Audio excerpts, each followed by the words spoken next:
these again. All right, so let's go ahead and get started. And once again, I want to welcome everybody who has joined us either through the broadcast or have joined us by phone. So let's go ahead and get started. When I get done with the presentation, then I will most definitely, hopefully, be able to have us have a conversation about what great work you all are doing. So hopefully, if you have joined us via the broadcast, you can see the PowerPoint screen here in front of you. And today's topic was entitled The 3M Approach, Meditation, Mediation, Medication, providing mental and spiritual wellness to those who are serving in communities of faith. And so, once again, hopefully those of you who are joining can hear me. And if you can't, please feel free to chat with me, and I'll try to unmute you. So as you can see here, the first thing I have is a diagram of different emoticons here, and the question is, who am I? And this is often when we have individuals in our congregations, when we look at these different emoticons, many people, they are exhibiting these different kind of emotions. But as you can see, there is a emoticon that's really hiding behind all the other emoticons with a little eye just poking out right there. And that is what many of the members in our congregations with mental health challenges feel like, that they have to hide behind all the other emotions sometimes. And so as people of faith, to be able to recognize our members in our congregations who are experiencing depression or anxiety or substance use disorder or psychosis, and try to help them come beyond having to hide what they're feeling and be open and honest with those emotions so that we can assist them, is the first step of really reducing stigma. It's really let them know that they can honestly be open about how they are feeling. So the next slide that you'll see here is a really important and favorite scripture I love to share. And that scripture says, a lack of wisdom or a lack of insight. I'm going to, look, I may have to mute some lines because there's some feedback there. But I like this, I love the scripture that says that the beginning of wisdom is this: get wisdom, and whatever else you get insight. And I think so many times for so many people, a lot of people, they just don't have insight behind how to provide care for individuals who may be experiencing a mental health challenge. And so I think that this is a powerful scripture because, once again, the beginning of wisdom is this: get wisdom, and whatever else you get insight. And so often, because we don't have insight, we often find ourselves using words like this to describe people with mental illness. And this is not unfamiliar to many of you who have joined us on this phone call. You know, words like schizo or junkie or crazy or ADD, these are terms that often are used to describe individuals who are living with mental illness and actually keep folks from getting the help that they need to get. And so as you all are keenly aware, stigma is considered the biggest barrier to recovery from people with mental health disorders. And my hope is that in faith communities that we serve, we truly begin to deal with stigma from that sacred place, which is the pulpit for many places, all the way to the back of the door, where we seek people and how we treat people when they enter into our places of worship. So as you can see here, stigma is about attitude and discrimination is about behavior. And I think a lot of folks don't really realize that it is one's attitude about those with mental illness that oftentimes results in discrimination of those individuals. And sometimes it is blatant discrimination, and sometimes it's not as blatant. It just could be how we greet people or how we treat people. So as you can see here, that discrimination really often begins with labeling. And that labeling then equals a stereotype, which comes into a division of us versus them. That person loses social status, and once again, it results in that idea of discrimination. So really, if we can get to the whole idea of labeling and begin to remove the label from people, then we can get rid of those stereotypes that causes there to be this division between those individuals with mental illness. So this right here is what you all know already about the stigma and about how we need to reduce that and prayerfully eliminate those things in our faith community. And this is where this whole concept that I developed came from. In many faith communities, there's a great divide between spiritual disciplines, medication, and then support. How do you provide support to one another? And my thought process was that we don't have to necessarily choose one or the other, that we can choose a three-pronged approach to help those people who may find themselves in need of our assistance. So I have a poll here, and I want you to take a moment, if you would please, to take this poll.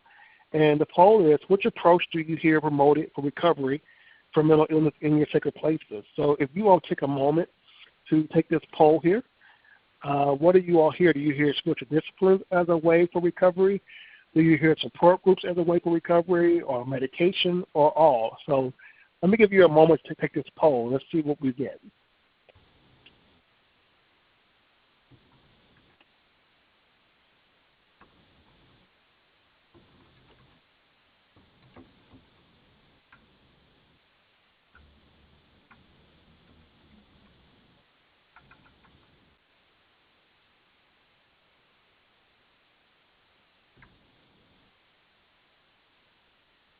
So the results are still coming in, and what's really interesting, let's give people more time to vote here.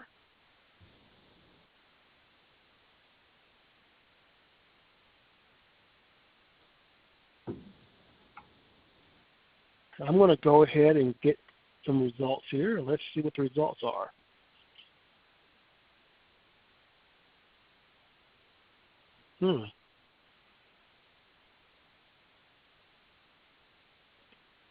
So as you can see here, it looks like the majority here on the call are saying support groups is one approach that people are hearing for recovery, and about 37% of that of all. So this is good, showing us that there is a large majority of you all who do hear about support groups as a way for help toward recovery.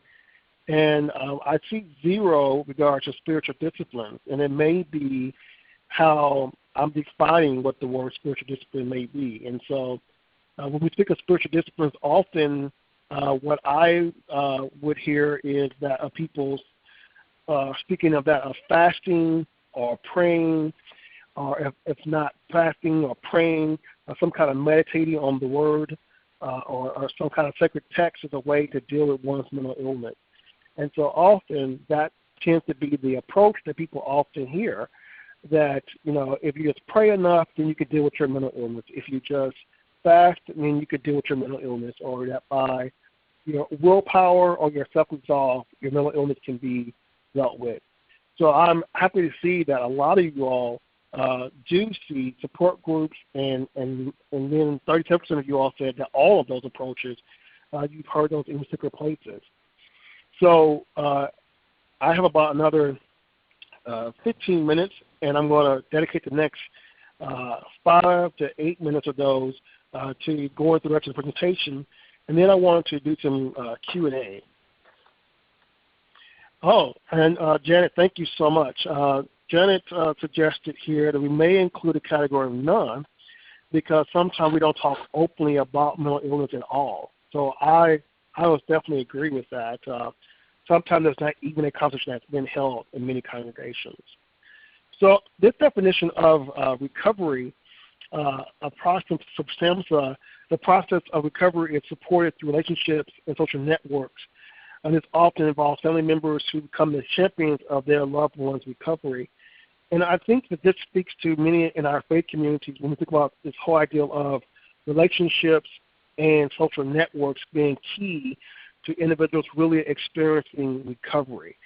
Because we know that when people feel isolated and people feel as if they don't have the connections, that it could cause people to feel once again made other, or to feel that they don't belong.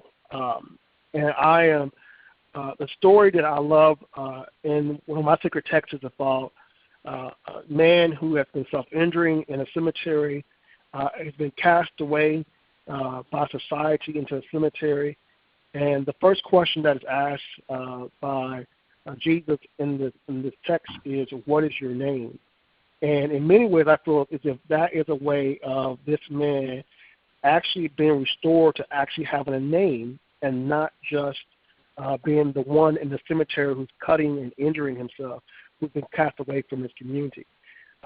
And we know in that text that there's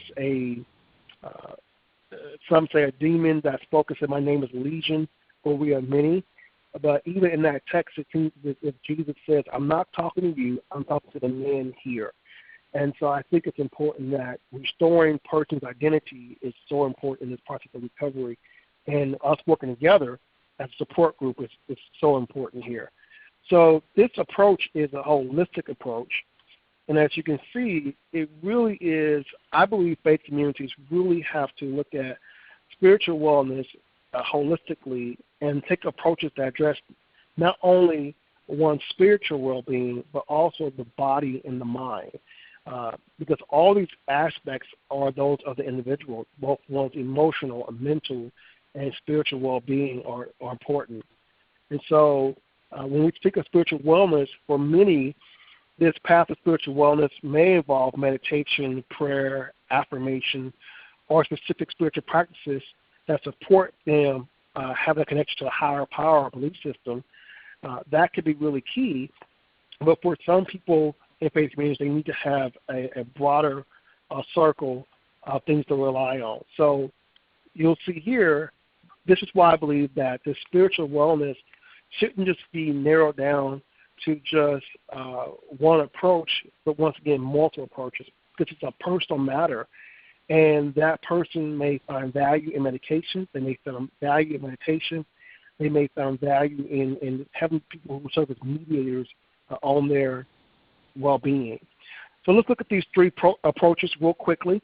And the first one, as I mentioned earlier, is that of meditation. And we know that meditation is very effective for that of anxiety and depression as a self-help strategy. And often it's about that technique that is designed to promote a form of relaxation or help bring that internal energy or life force into balance. And so, I've often talked to people who are dealing with things like psychosis where meditation may not be an effective approach. So if that's the only thing they've been told to do in their faith community, what could be a solid anchor at one time for wellness may not be appropriate in this instance, because if one is dealing with hallucinations or dealing with illusions, what could have once been a very powerful self-help strategy may no longer be effective. So we know that meditation or other spiritual disciplines can be effective and very helpful in individuals' lives, but we also know that sometimes those approaches may not be effective in the moment. So this is where this ideal of being a mediator, if you would, this ideal of being that person who stands in the gap, I think that here are some key things that a successful mediator needs to keep in mind. And the first thing is that the goal is to bring reconciliation often with that individual and their communities. And I believe that reconciliation begins with respect and engaging that individual. And then once you have engaged that individual, maintaining confidentiality of what that individual shares with you and being open-minded about what you've heard from that individual. And then not only being open-minded, but being able to be negotiable and creative in your approach of how you help that person.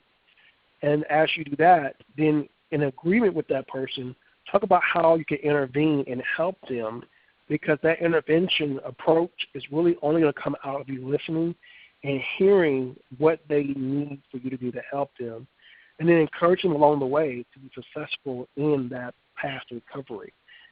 And so this whole idea of mediators or gap standards, using this approach to reconcile one another, I think would be really important.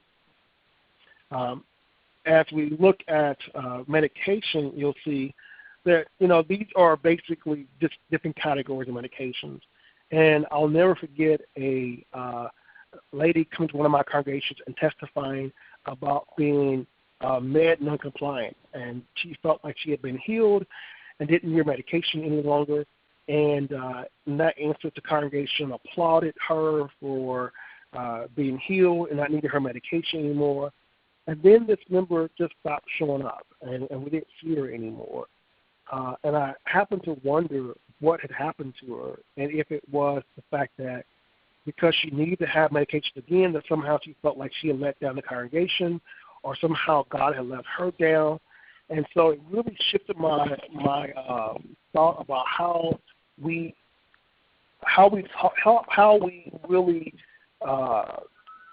help people when they come to our congregation and say, I'm not taking medication anymore, I don't have to do it anymore, that we should really ask questions. Did the doctor relieve you from this? I know that may be kind of personal there, but we want to make sure people don't feel like they have to stop taking medications in order to somehow be successful, if you would, or really truly experience. Some people feel like if I'm taking medications and somehow I have felt God or God hasn't truly killed me. And so I think that when we encourage folks in faith communities, that it's a holistic approach, both spiritual disciplines of us working together as a team to support you, and that medication could be an important part and not the only part, but an important part of one's recovery that is important here.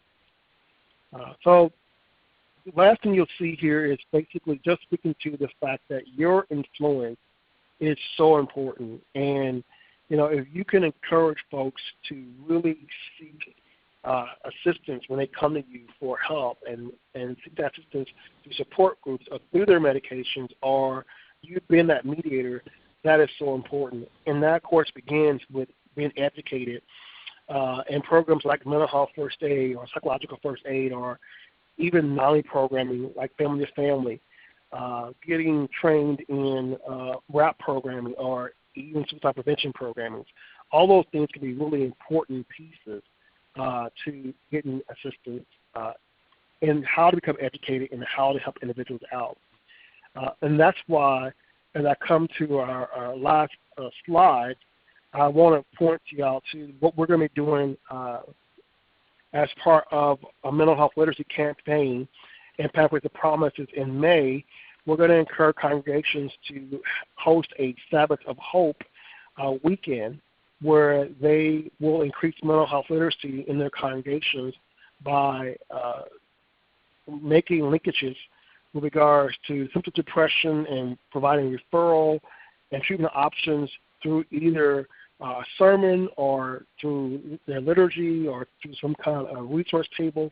The whole goal is to take a weekend and dedicate that weekend to raise awareness. And we've chosen May 20th and the 21st as a way to promote that. And so on our Pathways website, you will be able to soon see a link to a handout that you can download for that weekend, because it really begins with that education campaign of really educating folks to be able to know there are multiple approaches to help individuals who may be, once again, experiencing mental health challenges and seeking recovery. So that right there is the presentation. I hope that some of you all found that to be very helpful, or it may have just been a refresher for many. But I want to open it up for just a few questions to answer for the next 6 minutes, and then spend some time doing some networking with those who join us about what you're doing in your faith community.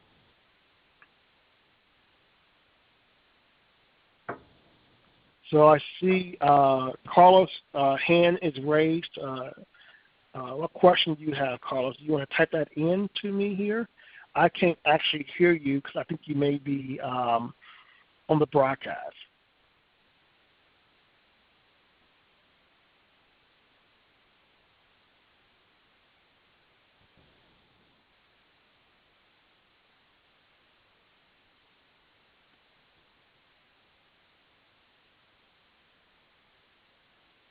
Is there anyone who's on the phone? You have a comment or a question that you'd like to make?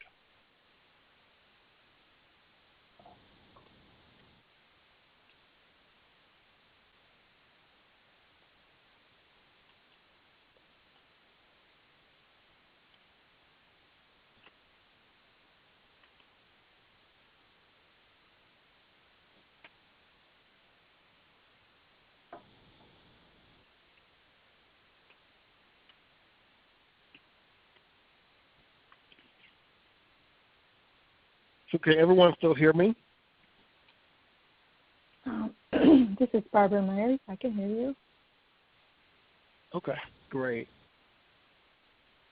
So I do have a question here, and one question is, what is the hardest barrier in the beginning these conversations with the people you are serving? That's a great question. What is the hardest barrier in beginning these conversations with people you are serving? And I think sometimes the hardest barrier for many people is to get people to make the association that a mental health challenge is just like any physical health challenge that a person can experience. And so if we can just really get people to understand that a mental health challenge is no different than a physical health challenge in the sense that it just impacts your life just like any physical health problem would be, and to not make it appear that a mental illness is something that makes you other. And I know that sometimes for many people it is just begin that conversation and being able for them to be open enough to be able to say, these emotions that I'm feeling make me, feel different, and how can I connect with other folks in my faith community when I feel this way? So I think normalizing what people are experiencing and letting them know that they're not alone is really a big part of that.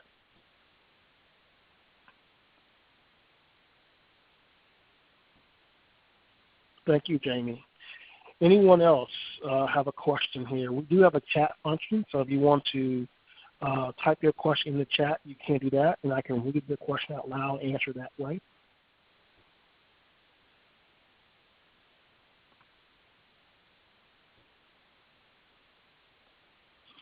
I would say that at this point in time, we may in the future when we do our next call in April, and we'll have our next call. Our next webinar is scheduled in April, and it will be April the 12th when we have our next call. I may encourage everyone to call in on the line just because at this point in time I can't hear some people, but I can't hear everyone.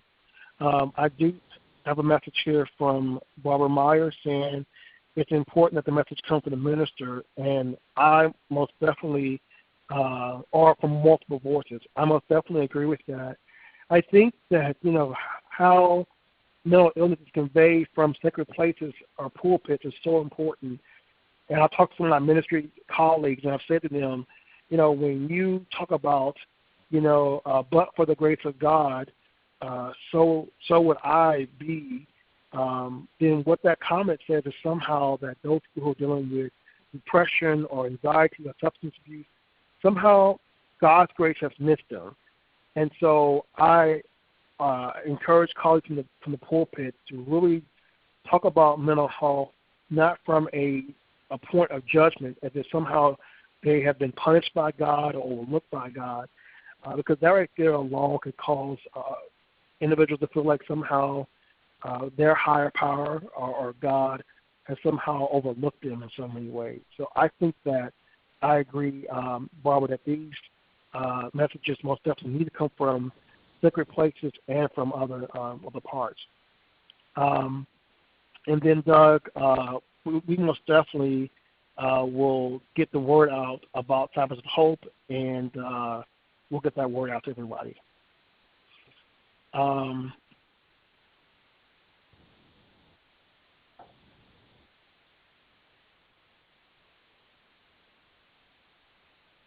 Oh, great. So we have another comment from Carlos, who has talked about how meditation, deep breathing, medication, other interventions have all drastically influenced his recovery. So thank you, Carlos, for sharing that with us. I do agree with those approaches are so important, and that if we make one of those approaches in our faith community not be accepted, then we do a disservice to individuals. So, and then Barbara is stating, I found that when someone from congregation respects and tells their story of recovery, it is very powerful. Yeah, I agree. I believe that when we can dedicate time in our congregations for people to tell stories of recovery, it most definitely does convey to people that, one, hope recovery is possible. And so the webinar, we will send another notice out for the webinar, but Bob Dale's asking the date. It's going to be April the 12th, and it's going to be at 10:30. And so we'll send out another notice about the webinar.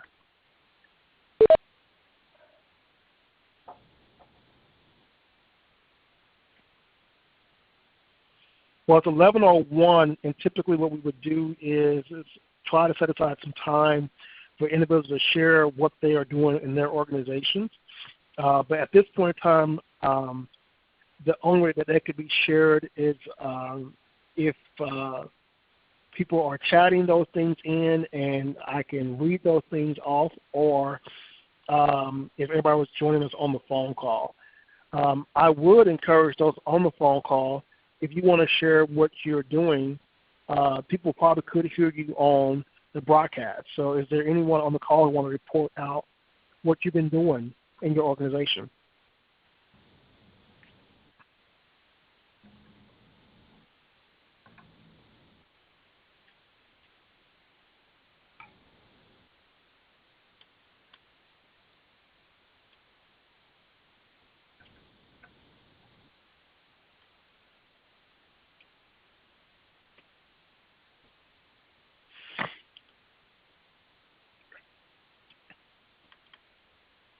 So Doug may mention about talking more about Sabbaths of Hope, and I will do that. Sabbaths of Hope, and it was initiated in the Kansas City area, where I'm originally from, Kansas City, and it involves a weekend of information where we encouraged faith communities to either promote mental health awareness three ways, and that is to have individuals in the congregation wear green, or wear a green ribbon in recognition of Mental Health Awareness Month. Also, we encourage for faith communities to include some part of mental health awareness in the liturgy. So that could be a scripture reading, it could be a prayer, it could even be embedded in the pastor's sermon. And the third thing we ask is that they create a resource table of local resources that people could refer to in regards to mental health. So we ask them to do either one of those three things, or if they want to do all three things, they could do all three things. And then we encourage for them to invite their local media to highlight that approach so people in the community can understand that they were a safe place for folks to come and seek help if they was experiencing mental health crisis or mental health challenges. So that is the ideal of Sabbaths of Hope, and hopefully we will get congregations and faith communities to embrace that weekend to raise awareness.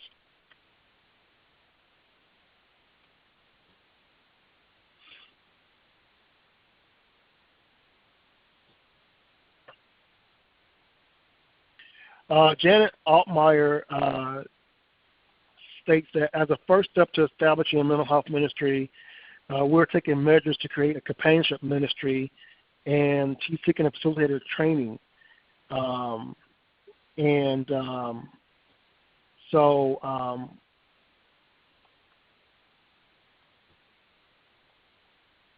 So Janet, are you seeking someone to help you facilitate that training for you?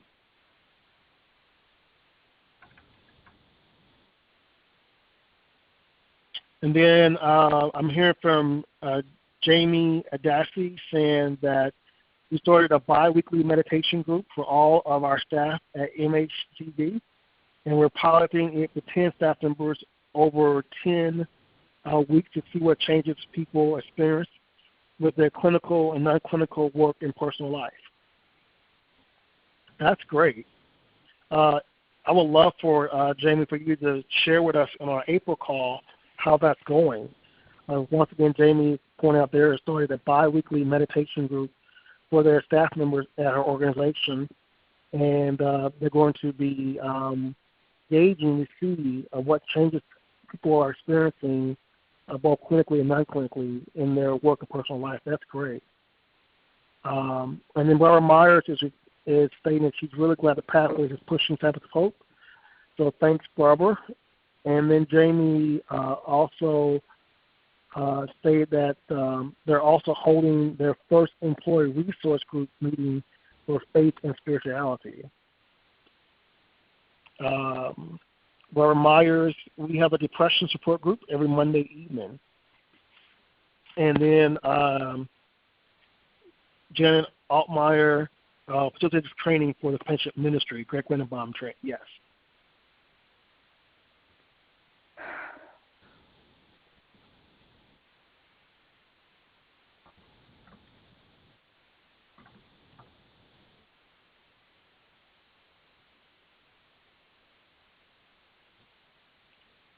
Carlos pointed out, made a comment that his life of service is incumbent to his daily spiritual relationship with his higher power, and this helps him to maintain a life, a clean and sober lifestyle. So we most definitely thank you, Carlos, for sharing.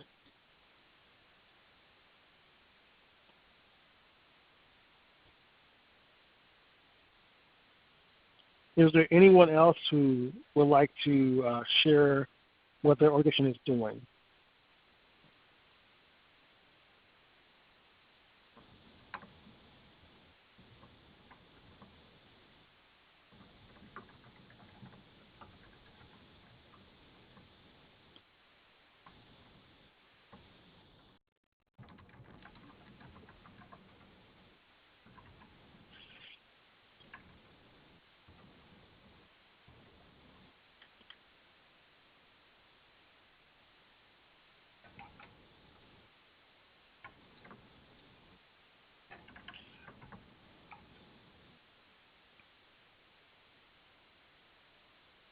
A couple more comments. Jamie says we have a spirituality 101 training that we're currently working on for our clinicians as well, and I'll be speaking on a few upcoming panels within the community with local faith leaders around the current political and spiritual climate in the U.S. And then Janet Altmeyer says that she's on a panel with the Lutheran Foundation to host a clergy and mental health seminar this fall. That's great. And typically what we do is we take the reports that are sent to us in advance and we email those out to the full, everybody who's on the literature forum. So if you have not sent Robert Scrocky an update of what you're doing yet, if you could send that to him, we will email this out to everyone too with all these great things that people are doing.